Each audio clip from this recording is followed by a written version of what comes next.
దేవరలో దేవరను తన కొడుకే ఎందుకు చంపాడు? విజయ్ దేవరకొండ ఆ ప్రజలకు రాజయ్యక్క కింగ్డమ్ లో ఏమైంది? స్కందాలో ఫస్ట్ రామ్ కి సెకండ్ రామ్ కి కనెక్షన్ ఏంది? ఇద్దరు కవల పిల్లల లేదా ఎక్కడో కలిసిన పిల్లల? తెలుసుకోవాలనుకుంటున్నారా? అయితే ఇప్పటివరకు మన ఛానల్ సబ్స్క్రైబ్ చేసుకోవచ్చు. Please like, share, comment, subscribe. అది తెలుసుకోవాలన్నా మీరు తెలుసుకోలేరు, ఎందుకంటే ఈ సినిమాలు ఇక రావు. కనీసం ఈ సినిమాలు ఎందుకు రావో తెలుసుకోవాలంటే ఈ వీడియో ఎండ్ వరకు చూడండి. స్కందాతో ఆడియన్స్ ను బొందబెట్టిన బోయ స్కందాకు పార్ట్ 2 కూడా అనౌన్స్ చేశాడు.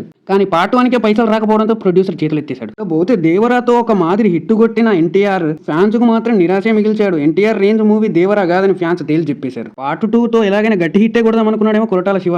కానీ ఇప్పుడు చూస్తున్న పరిణామాల బట్టి, పరిస్థితుల బట్టి దేవరా 2 ఇక లేనట్టే అనిపిస్తుంది. పోతే సినిమాకు కూడా పార్ట్ 2 అస్సలు అవసరం లేదు, స్కోప్ లేదు, ఏదో పెట్టాలన్నట్టు పెట్టారు తప్ప. ఎన్టీఆర్ వరుస పెట్టి సినిమాలు చేసేస్తున్నాడు. దీంతో కొరటాల కూడా నాగ చైతన్యతో ఓ సినిమా చేయబోతున్నాడని, దేవరా సెలవు అయిపోయిందని వార్తలు వస్తున్నాయి. అవసరం లేకున్నా అనౌన్స్ చేసిన సీక్వెల్స్. హరిహర వీరమల్లుతో చిన్నప్పటి పంచతంత్రాన్ని మనకు గుర్తు చేసిన పవన్ కళ్యాణ్ పార్ట్ 2 చేద్దామని అనుకున్నారు. కానీ పార్ట్ 1కి వచ్చిన నెగిటివ్ టాక్ కి ఆ సినిమా ఎప్పుడో షెడ్కి వెళ్ళిపోయి సెలవు అయిపోయిందని ఫ్యాన్స్ అనుకుంటున్నారు. చాలా ఏళ్ల తర్వాత కొండన కంబ్యాక్ ఇచ్చానని అనుకుంటున్నాడు తప్ప కింగ్డమ్ బాక్స్ ఆఫీస్ వద్ద హిట్ స్టేటస్ కూడా దక్కించుకోలేకపోయింది. కింగ్డమ్ కూడా పార్ట్ 2 అవసరం లేదు, స్కోప్ లేదు. వార్ 2తో వంశీ అండర్ గ్రౌండ్ లోకి వెళ్ళిపోయాడు. ఈ లెక్కలన్నీ చూసుకున్నట్టయితే కింగ్డమ్ 2 ఉండనే ఉండదుగా. బ్రహ్మాస్త్ర తరువాత అయన్ ముఖర్జీ బ్రహ్మాస్త్ర పార్ట్ 2 శివ వెంటనే చేద్దాం అనుకున్నారు. కానీ బ్రహ్మాస్త్ర వాళ్ళు ఊహించిన విధంగా బాక్స్ ఆఫీస్ వద్ద పర్ఫామ్ చేయకపోవడంతో ఫిల్మీ వర్గాల్లో బ్రహ్మాస్త్ర పార్ట్ 2 కూడా షెల్వ్ అయిపోయి షెడ్కి వెళ్ళిపోయింది అంటున్నారు. ఇక వీటిని బట్టి చూస్తే లైగర్ 2, ఆది పురుష్ 2 పరిస్థితి ఏంటో మీ ఊహకే వదిలేస్తున్నా.